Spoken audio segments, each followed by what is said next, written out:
everyone, how are you? I hope you all are fit and fine and taking good care of yourself. Today I am going to start a grammar topic of Hindi. क्रिया. क्रिया means verb. Verb किसे कहते हैं? जैसे कि हमने अभी तक देखा कि है ना, कोई भी सेंटेंस, कोई भी वाक्य बनाने के लिए कुछ जरूरी चीज़ों की आवश्यकता होती है. पहले काम करने वाले की, काम करने वाला यानी कर्ता, क्रिया और कर्म और उसके साथ साथ अन्य शब्द. अगर ये सारी चीज़ें होंगी तो ही एक वाक्य बन सकता है. तो हम कह सकते हैं कि क्रिया के बिना कभी भी वाक्य पूर्ण नहीं होता है. जैसे कि सीता जा रही है या जाती है. ठीक है, तो यहाँ पर जाना क्या है? वो क्रिया है. सीता क्या कर रही है? जा रही है. या मैं पढ़ती हूँ या मैं पढ़ाती हूँ, तो यहाँ पर पढ़ना पढ़ाना ये क्या है? क्रिया है. यानी हमने देखा कि हम सीता या मैं कर्ता के साथ या सर्वनाम के साथ क्रिया का होना जरूरी है. तो क्रिया क्या है? वाक्य का विधेय. तो क्रिया किसे कहते हैं? जिससे किसी काम का होना पता चलता है. जिस शब्द से किसी काम का होना या करना समझा जाए उसे क्रिया कहते हैं.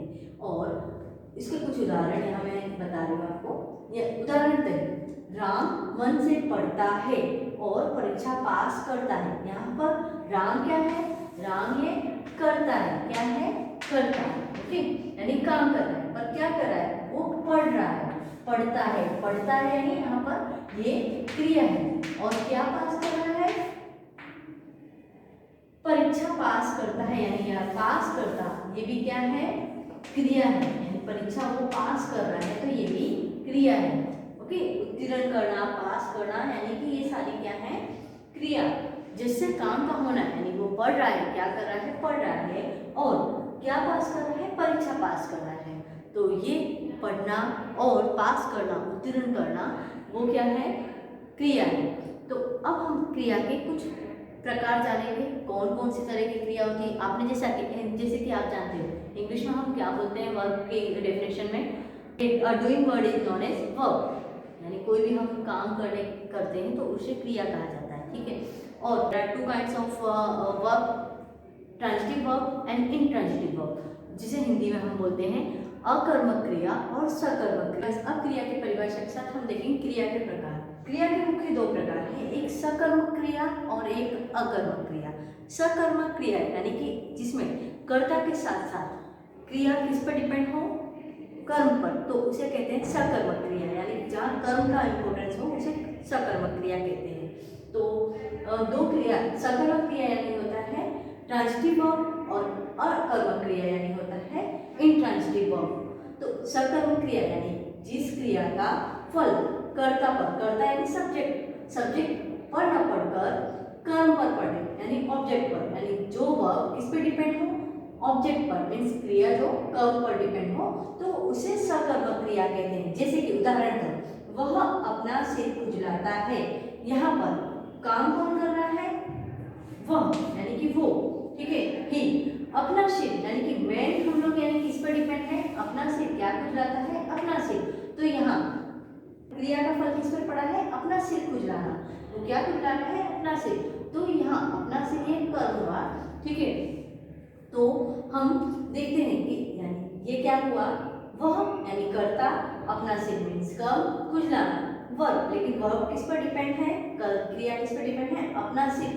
तो ये हुआ सकर्मक क्रिया. इस क्रिया को क्या कहेंगे? सकर्मक क्रिया. इसी तरह अगर हम लिखते कि वह सिर खुजलाता है, तो वह सिर खुजलाता है, ये क्या है? ये अकर्मक क्रिया है, क्योंकि यहाँ कर्म नहीं बता रहे हैं. अनु पुस्तक पढ़ता है. अनु क्या पढ़ता है? पुस्तक. तो पुस्तक हुआ कर्म.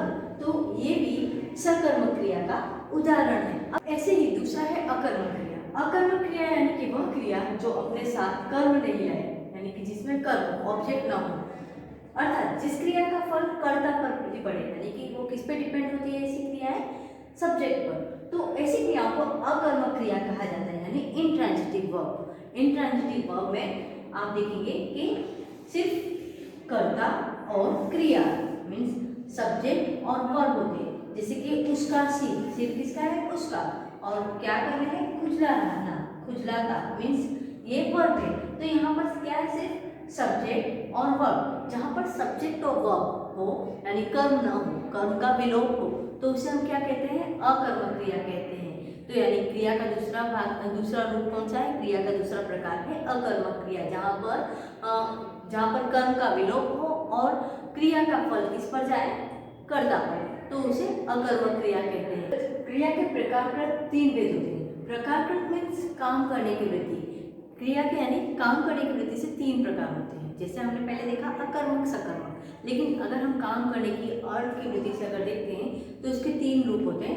पहला है साधारण क्रिया, दूसरा है संभाव्य क्रिया और तीसरा है आज्ञार्थक क्रिया। साधारण क्रिया यानी कि जहाँ पर सामान्य अवस्था, जो क्रिया सामान्य अवस्था की हो और जिसमें संभावना और आज्ञा का भाव न हो, जहाँ पर किसी प्रकार की संभावना न बताई जाती हो और किसी प्रकार की आज्ञा न बताई जाती हो, तो ऐसी क्रियाओं को हम क्या कहते हैं? साधारण क्रिया कहते हैं। जैसे कि मैंने देखा था, उसने क्या कहा, यानी ये क्या है? यहाँ पर हम देख रहे हैं कि कोई प्रकार की संभावना या आज्ञा नहीं दी जा रही है, तो ये क्या है? मैंने देखा था, उसने क्या कहा, ये साधारण क्रिया का उदाहरण है। तो इस तरह की क्रिया जहाँ पर संभावना और आज्ञा का भाव ना हो, उसे हम साधारण क्रिया कहते हैं।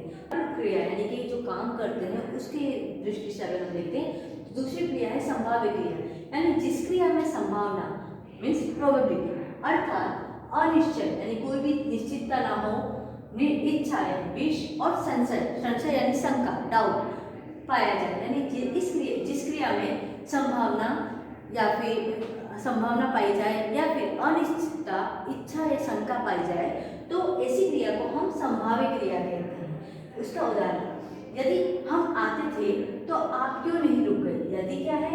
ये हम संभावना बता रहे हैं। यदि किस लिए प्रयोग किया था? संभावना बताने के लिए। तो ये क्या है? संभाव्य क्रिया। यहाँ पर अगर हम रुक गए देखते तो क्या है? ये संभाव्य क्रिया। यदि हम आते तो ये संभाव्य क्रिया का प्रकार है।